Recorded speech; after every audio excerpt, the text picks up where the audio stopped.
Well, gather around, folks, it's a brand new day. Shady V is here to light the way. For storytelling and sharing, that's what we do. With every review and interview, too. Oh, the Shady V Experience. Come on in and stay. Good times and good tales will brighten your day. Welcome to the Shady V Experience, where every story has a voice, every voice has a story, and every product gets a fair shake.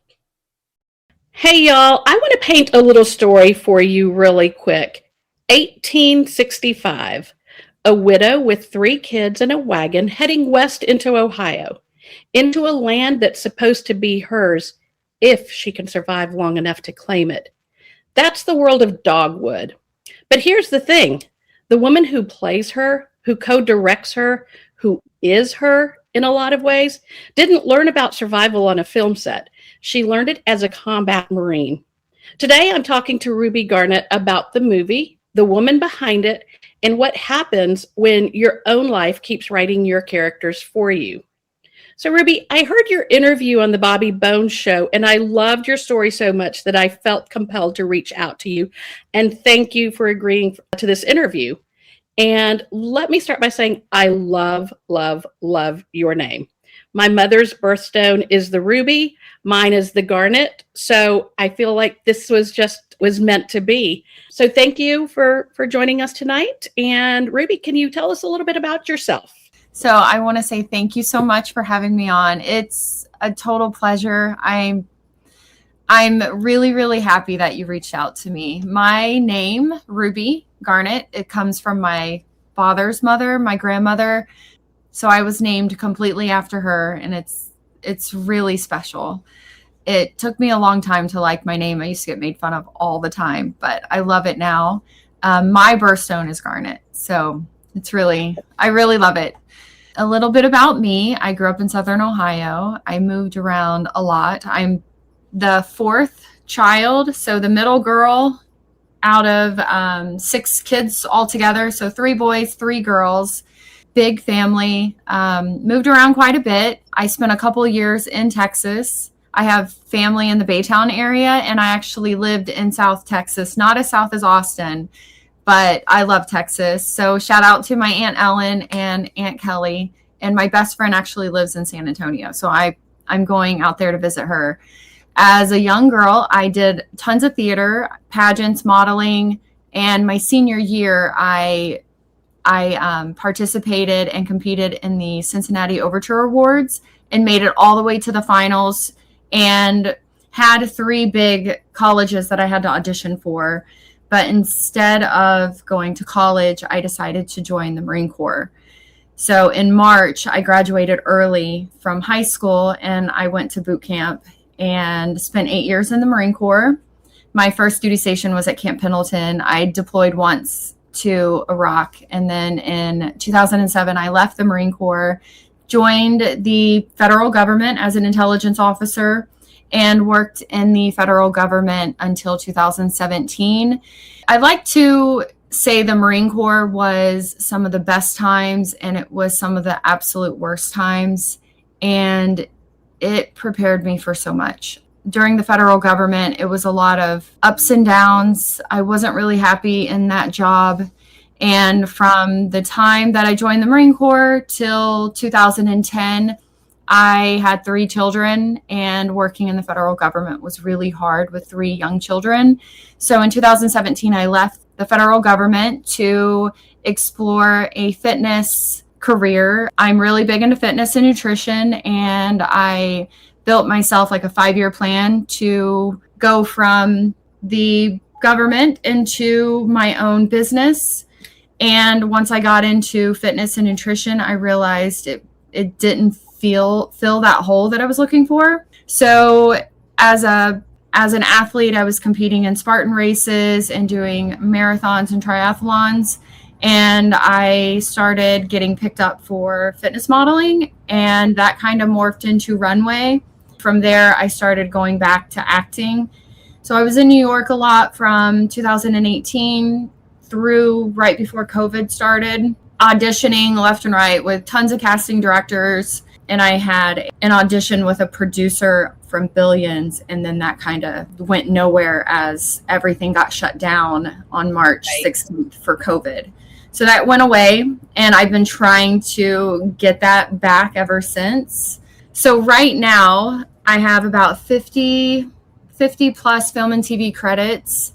And when everything kind of went into that lull after COVID or during COVID, I was trying to pivot, figure out where I'm going to go next. What am I going to do? So I started writing a lot of my own content, started making plans and writing treatments for different ideas that I had for feature films, for projects, all of these things that I wanted to be a part of that I wasn't getting casted in because there wasn't any work.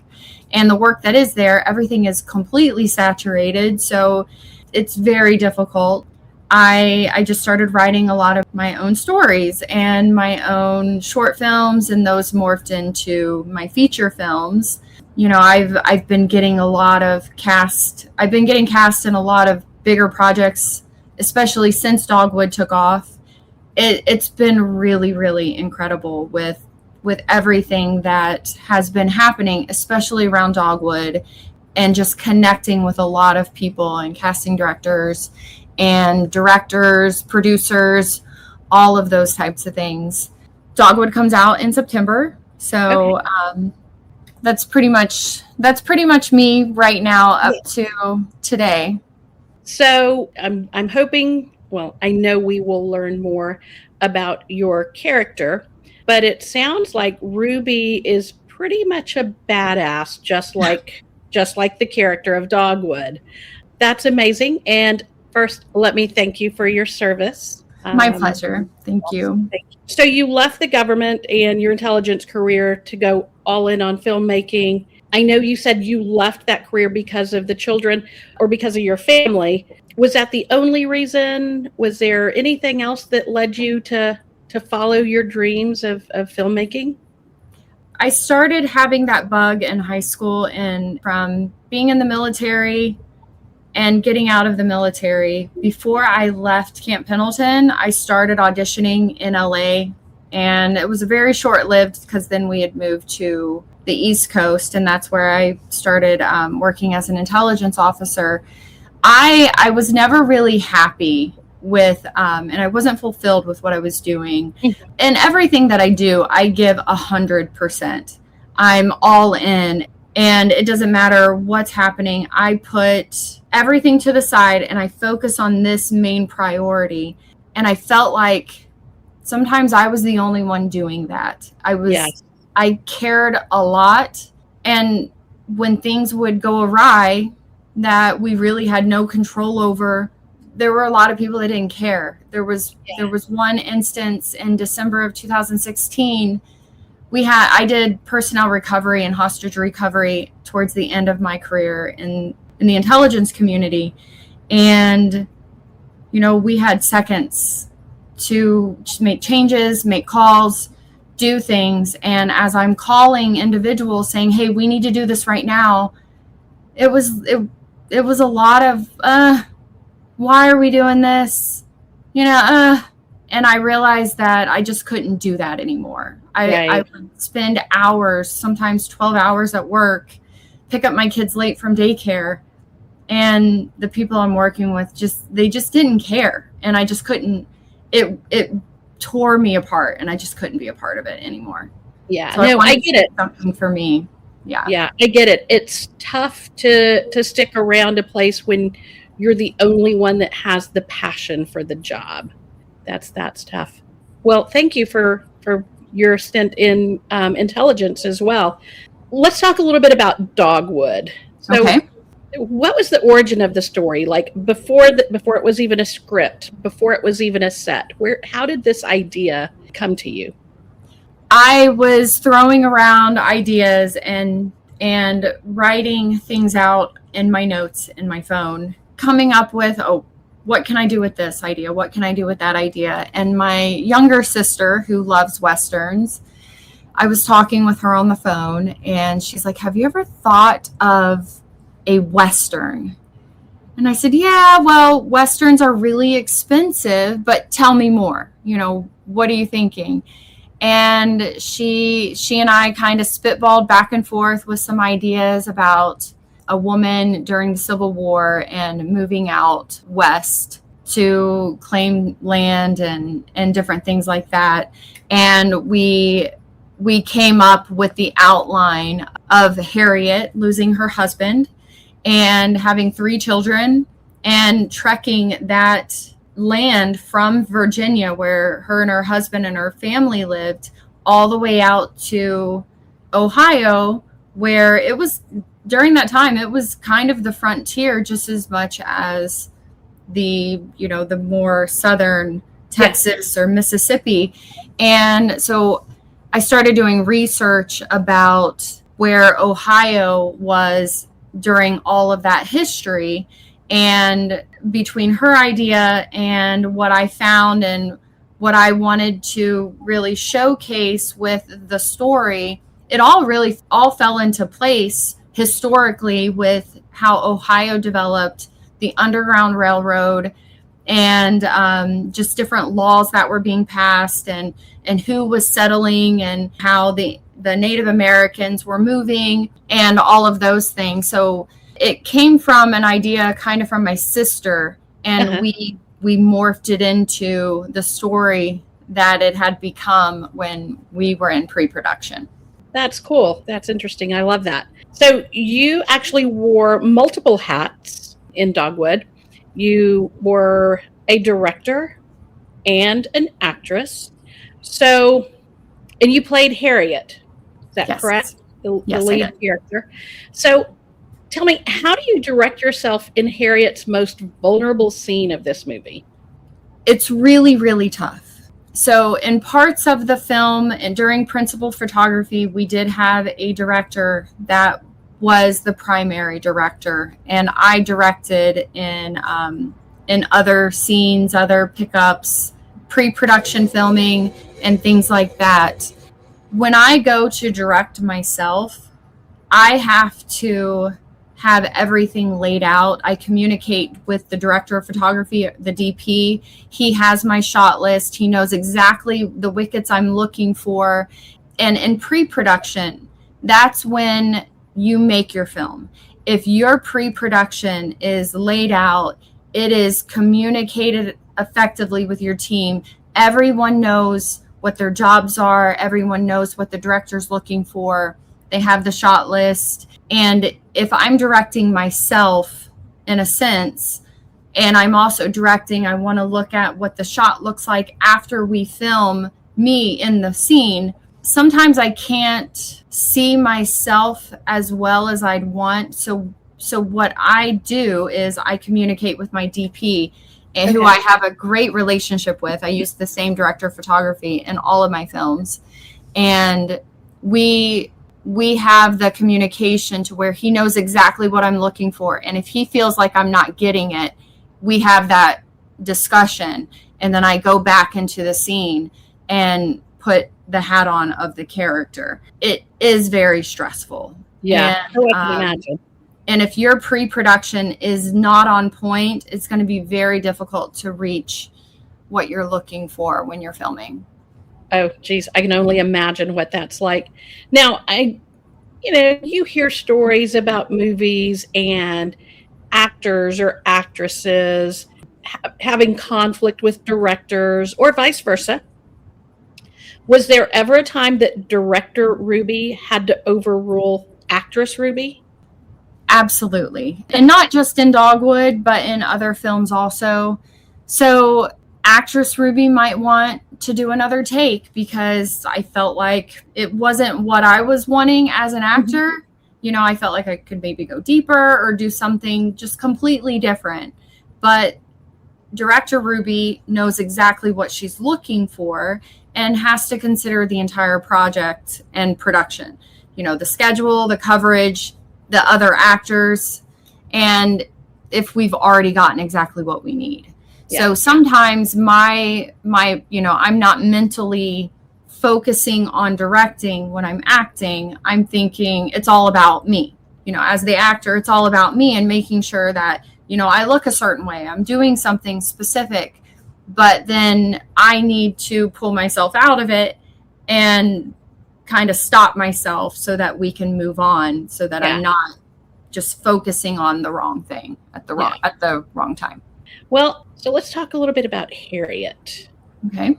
What did you have to unlearn about yourself to play this role? Well, one of the things that I have to unlearn, not just with this role, but it really started with Harriet. Harriet was a very deep character, but for me, I'm very controlled, and I want to present myself as though I am able to just control the situation. Mm-hmm. As Harriet, I had to let a lot of that go. In 1865 is completely different than how a woman would behave or react to anything in 2024, 2025. So, I do have a certain background. I do have certain training that Harriet would never have. Right. So I had to take all of that out. And it was a lot of work. My husband and I, he's a Marine also. So we did a lot of work together, and he helped me figure out how I would go about presenting myself as Harriet versus me in today's standards. So I had to play her super honest in 1860s, and I had to allow the strength that I have now, but the vulnerability to exist together that she would have had then. And just allowing emotions, they don't necessarily weaken her or even me, but I needed to be able to display that on camera. Okay, gotcha. Was there ever a moment where Harriet surprised you? Yes. And without giving out too much information, because we don't want spoilers. Yeah, okay, that is true. There is a scene that is really, really intense, and I had to be able to pull what Harriet would be thinking and doing at that time, and it was a really difficult scene. Yeah. To just, and Harriet she let it go. It's a heartbreaking scene, which I can imagine is difficult with the little bit I know about Ruby, right? You're former intelligence, you are a Marine veteran, and like you said, you like to not necessarily be in control, but let people know that you're a badass, right? And so I'm sure it's difficult to be like, wait a minute, but Ruby wouldn't do this. This is not how Ruby would react. Exactly. Yeah.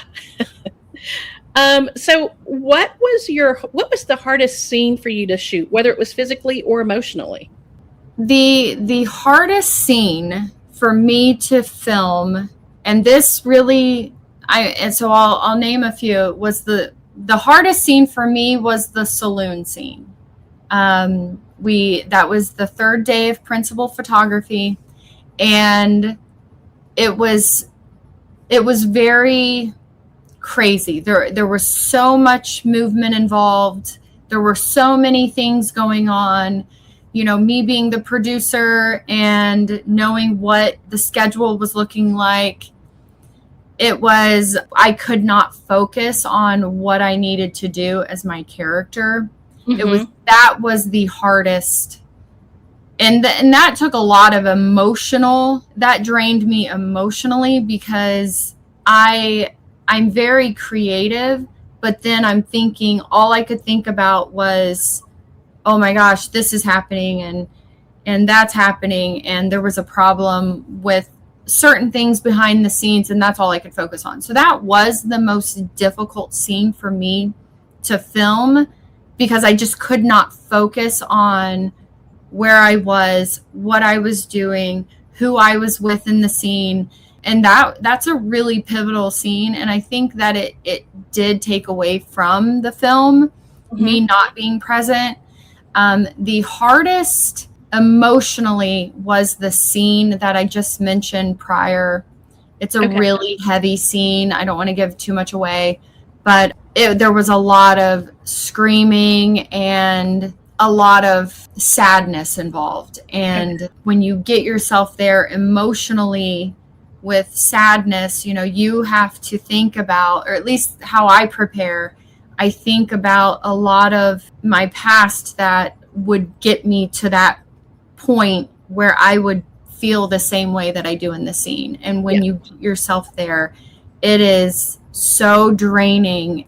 And I typically get a really intense headache after that. And we filmed that scene around 5 p.m. and we finally stopped at midnight. So it was a really hard scene.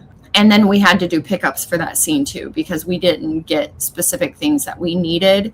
Right. So we had another day that we did all of that again. Physically, I had a fight scene with James Storm, and I had a really big knot on my head from just like doing flips and falling down on the ground, maybe not protecting myself enough.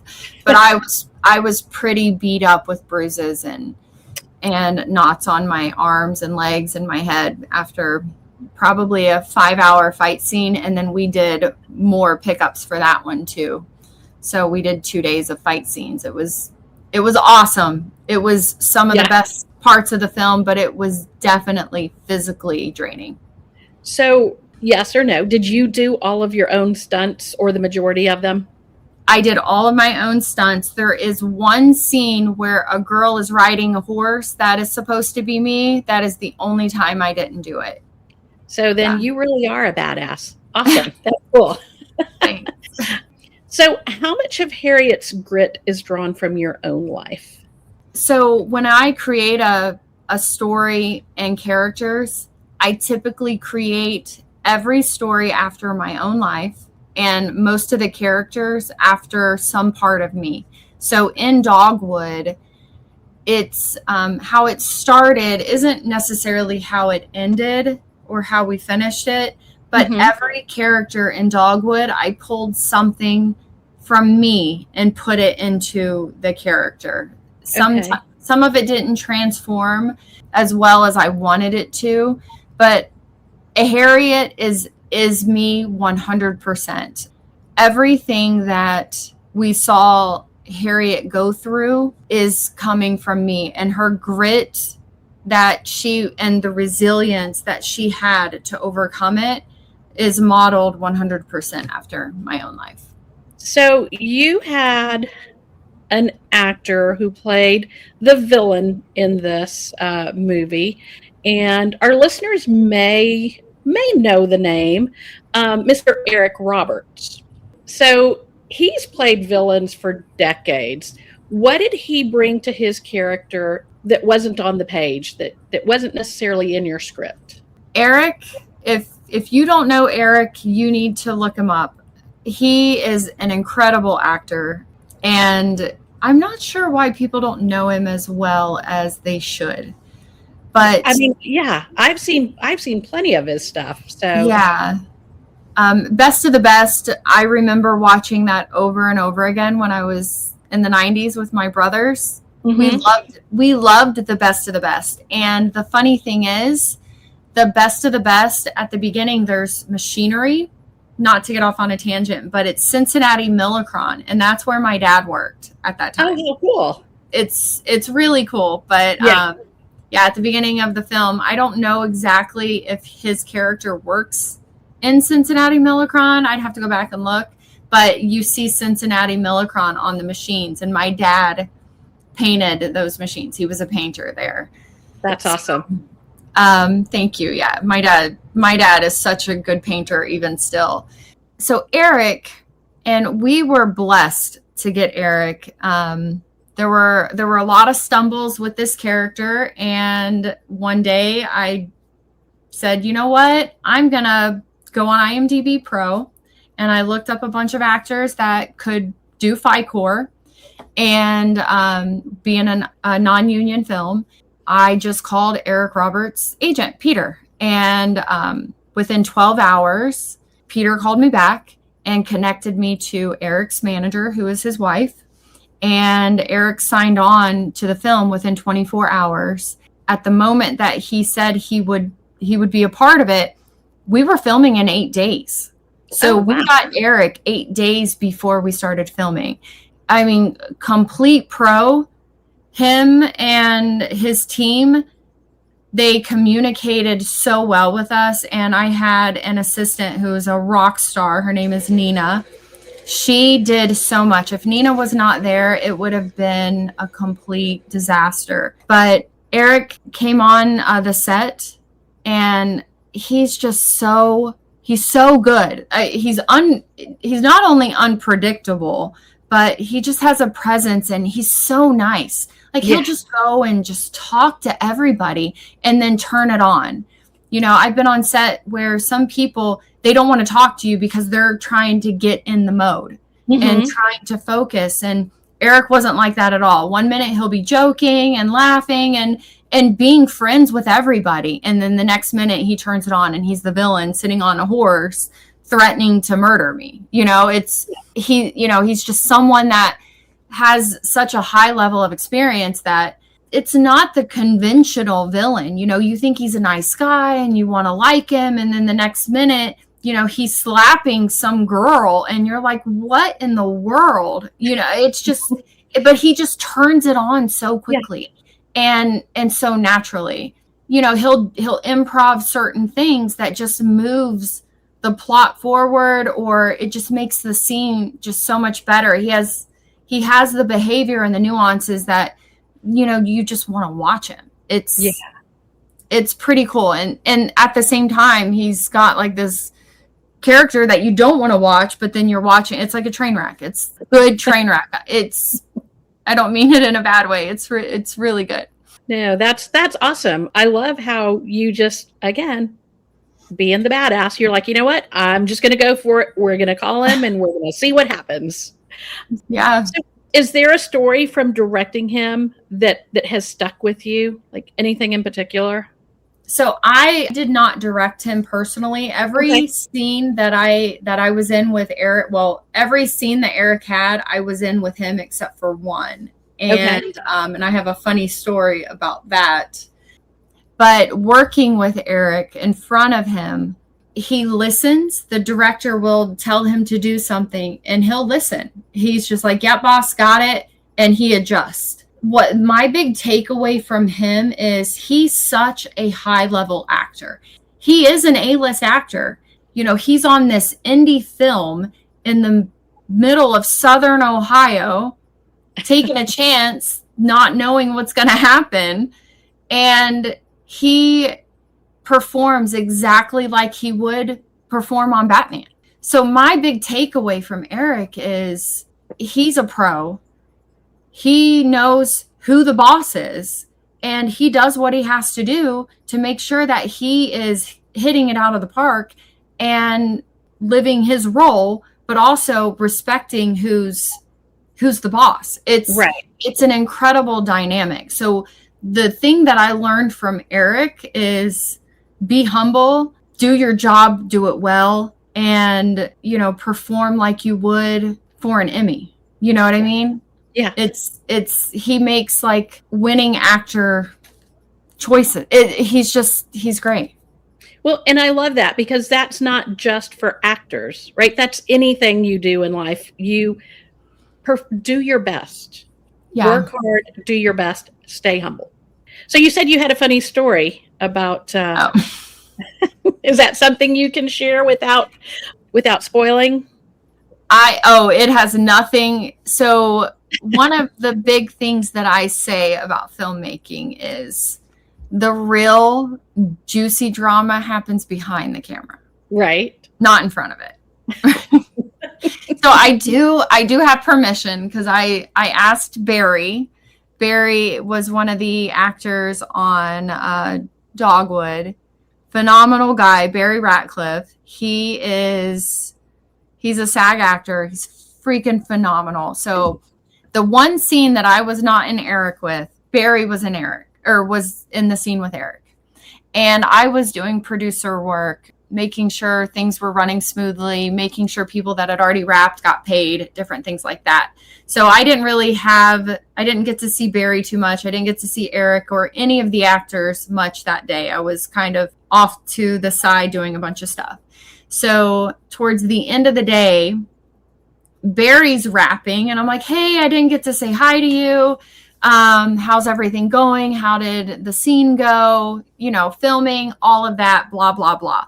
And like I said, Barry's phenomenal. If you don't know who Barry Ratcliffe is, look him up. He's a pretty big actor. He's working with Idris Elba right now, and he just finished filming on I'm looking at Big Mistakes on Netflix with Dan Levy. So Okay. look up Barry Ratcliffe. He's super awesome. So anyways, Barry's leaving and we're talking. I'm walking with him down to the parking lot. Where we filmed, it was a set. They turned it into a set. So they do Old West shows at this place. It's called Dogwood Pass. And when I thought of Dogwood, I didn't even know about this town at that point. It's kind of all just came together. That's another story. So we're walking down to the parking lot out of the Old West town. And the parking lot is really the only place that you can make a phone call. So I'm walking with Barry. We're chit-chatting. And he's carrying all his personal effects, his wardrobe that he brought, everything else. And he's talking about the pistol that he had with him and how he loved it and this and that. And I was like, hey, make sure you turn that back into the armory. And he's like, oh, yeah, I'm good. And we're just kind of talking past each other the whole time. So about an hour later, the armorer comes through and he's really excited, really upset, and he's missing the exact weapon that Barry had. Oh. I was like, wait a minute, are you sure he didn't turn that back in? He's like, no, this thing's worth this much money and this is bullshit and like all this stuff. And I'm like, okay, what the F? So I'm like, I call Barry and he's like, no, this is mine. He's just like, no, Ruby, this is mine. And I'm like, you can't take it. You can't have it. And we're talking past each other. Well, it turned out that, and it was way more exciting than it looks right now. I, accused Barry of stealing this $1,200 black powder gun. And Barry's like, I don't know what you're talking about, crazy lady. This is my gun. And I'm like, no, it's not your gun. You have to turn that back in. And it turned out, and I had yelled at the director because of it. And it was pretty crazy. I made a complete fool of myself. And it turned out that somebody had picked up the gun. Barry had never had it at all that day, but that exact gun, I'm telling you, they were identical. Oh my gosh. I made a huge fool of myself, but somebody had taken that gun and left it sitting on a bench somewhere. And the armorer, finally swept everything and found it. And he apologized, but that didn't, that doesn't help Ruby, right? It doesn't help. Ruby yelled at everyone. I had to do a lot of apologies. A lot of people didn't accept the apologies, no matter what. I don't blame them necessarily. Yeah, I did a lot of licking wounds, and I learned a lot that day. So, yeah. It was a funny. It was funny about 2 weeks later. I was going to say, at the moment, not so much, because you're like, what am I going to do? Like, you've got combat training. You're like, okay, am I going to take Barry down? Like, am I going to have to like really take this man down and fight him for this gun? It is so funny because I asked Barry if I could tell that story, because I wanted to tell a funny story. And he's like, please, it's fabulous. It is the funniest story. He's like, I love telling that story. That's so funny. Oh my gosh. And yeah. And I know, where I work and with what I do, we have an armory and everything has to be accounted for down to the bullets. And if something's missing, then yeah, it gets a bit chaotic. So yeah.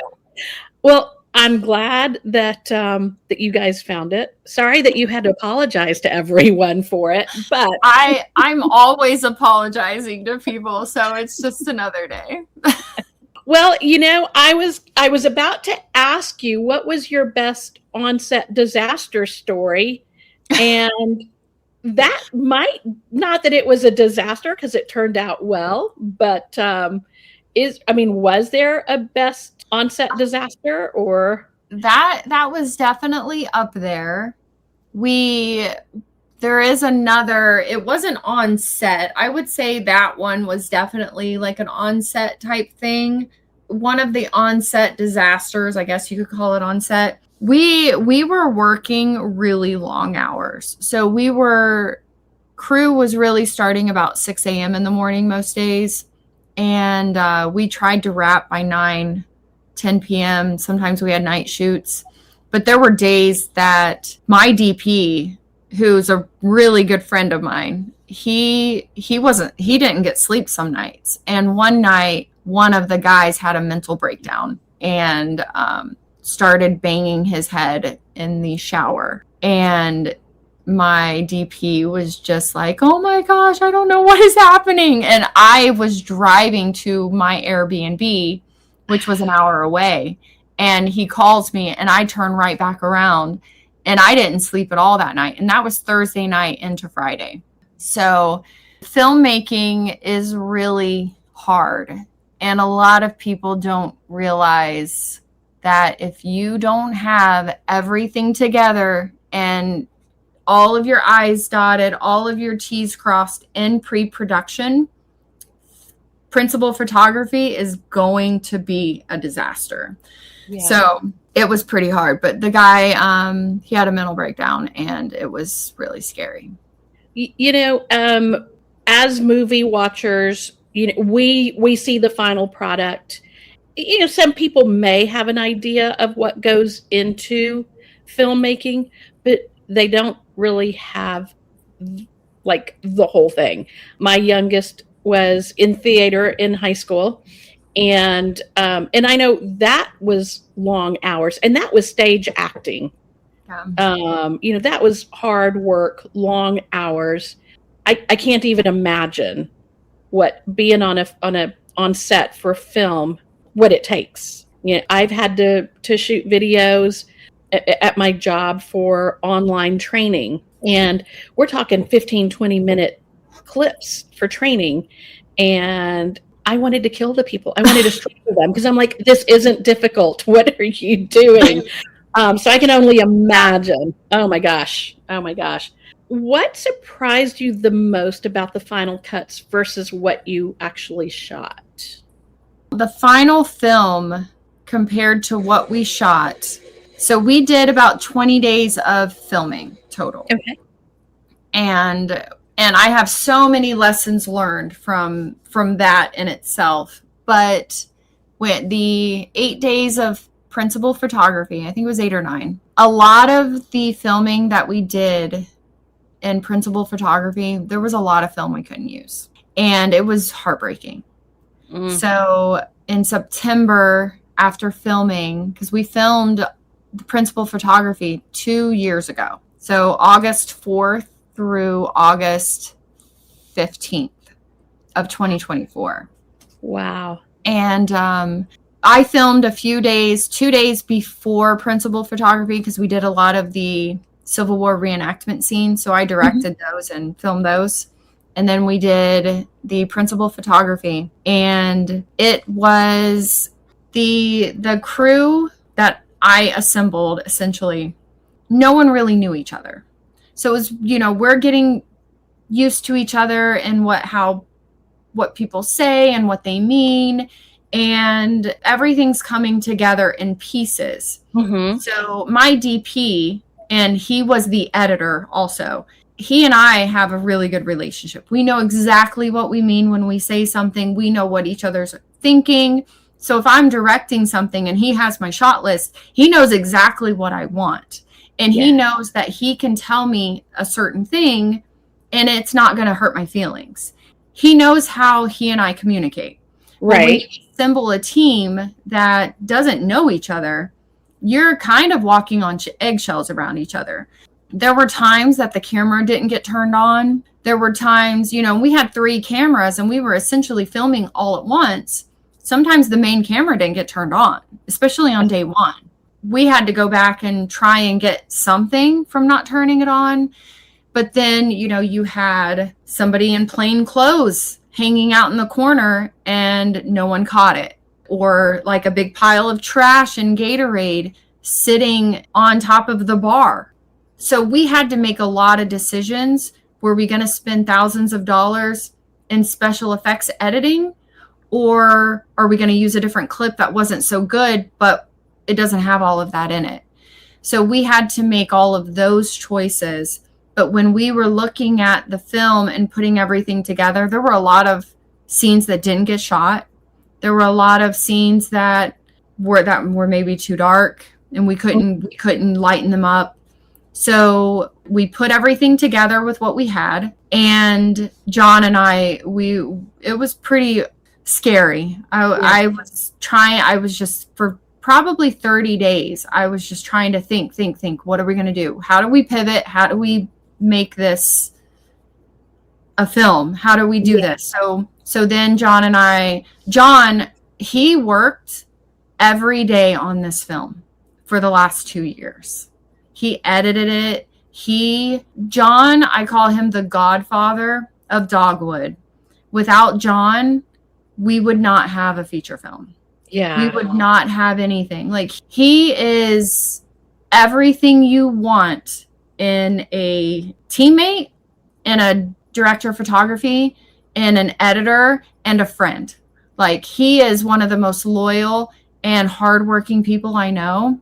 When we came back in and I rewrote all of the scenes, or we reshot scenes, it actually made it a better film than I anticipated. Good. So when we look at the film now, it's not perfect by any means. It is not perfect.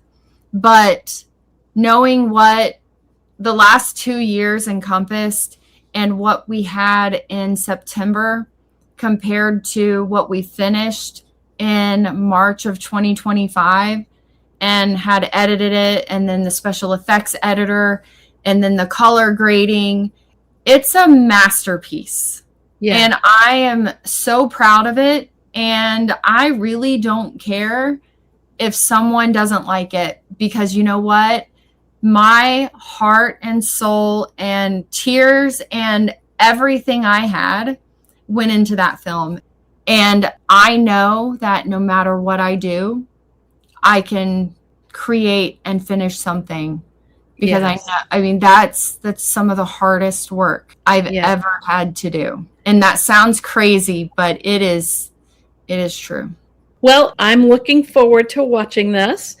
A couple of questions for our closing segment here. What do you want your audience to feel when they're walking out of Dogwood? I want people to feel that it's not a film that someone makes you think that, oh, this woman's a badass. Oh, this woman can fight. This woman can do this. I want people to see that from the film itself, that it is real. It is what you would see in 1865. It's not the bangs and whistles that you would get in 2025 with, Atomic Blonde. It's not fighting like that, but it's a real 1860s Western that you could have seen in the 90s, that you could have seen, in the 80s, that it's a real live Western that, it doesn't have a lot of hoopla and bang and all of that stuff. The other thing I want people to know and think about is the message behind Dogwood is about resilience.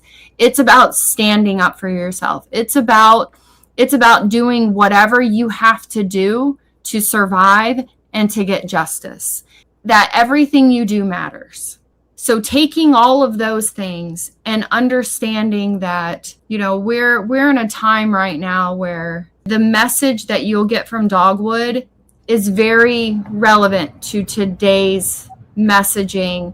You have to stand up for yourself. You don't just roll over.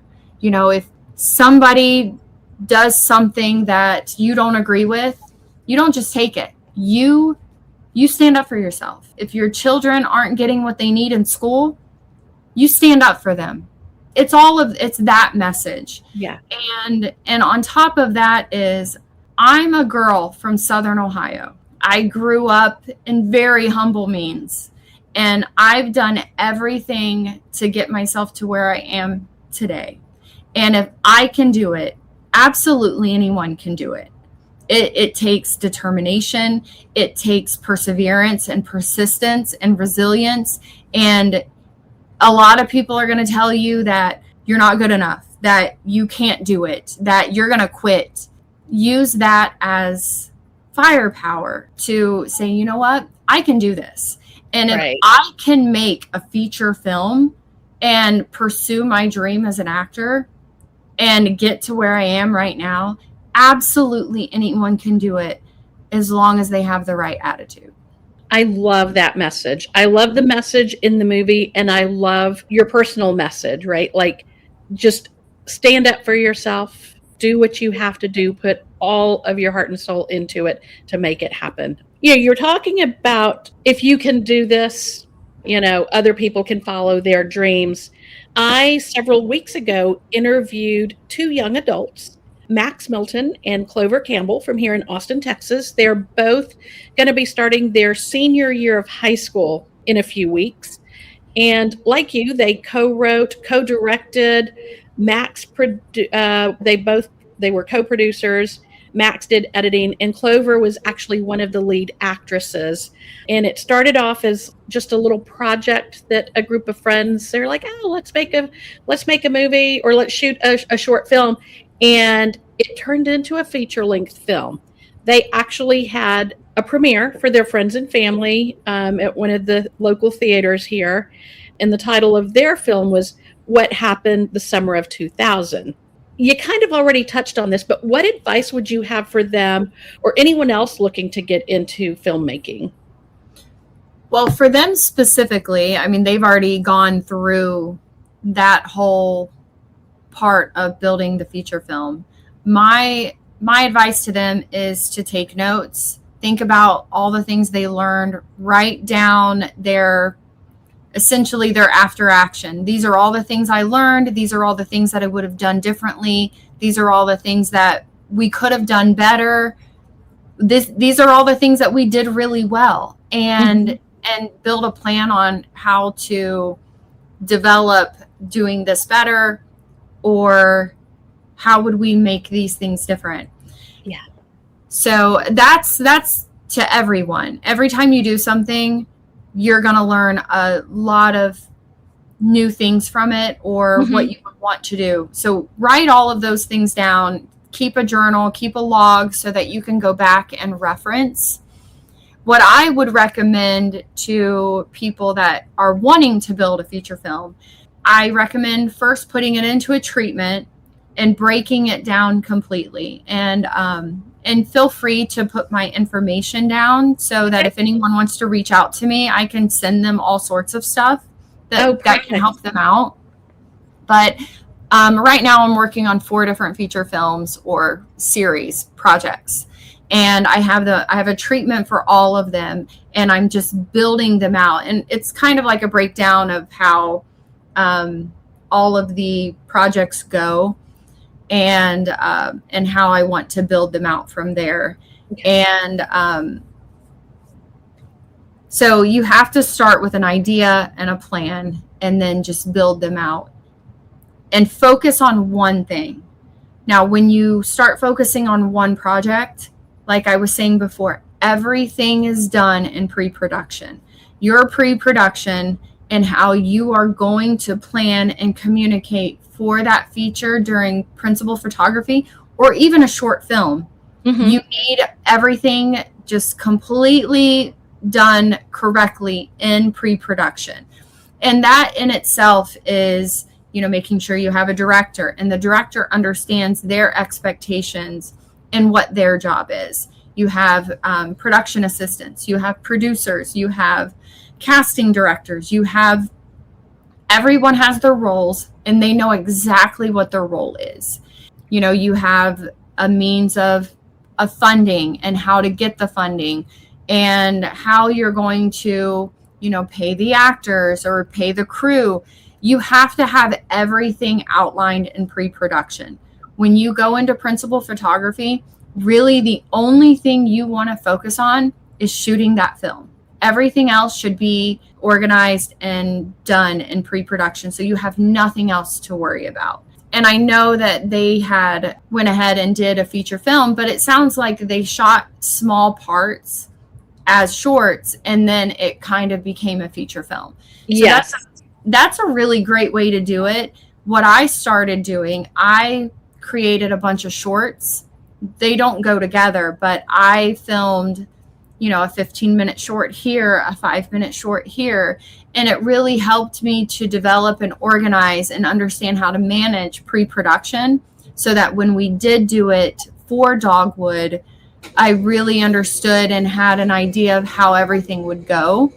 There were a lot of things that I did wrong on Dogwood that I've learned a lot from, but understanding and communicating everything in pre-production is really going to set you up for success when you're filming a short or a feature.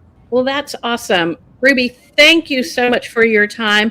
I would like to ask you one last question, ma'am. Okay. When does Dogwood come out? Dogwood is going to hit streaming in October. The only two platforms it will not be on is Netflix and Hulu. It should be available. It will be free on like Tubi and Fossum and a few other platforms. You'll have to watch a bunch of commercials, and then you'll be able to buy it on like Apple TV and Amazon and things like that. Awesome. Well, Ruby, again, thank you so much for your time. I'm really excited to watch Dogwood when it comes out, and I'm excited for what you're doing. Thank you. I mean, the fact that you left a career to follow your dream, that's amazing. That is it for this evening. So, Ruby, thank you so much. Thank you so much. It was a pleasure. I really appreciate you. Thanks. Bye.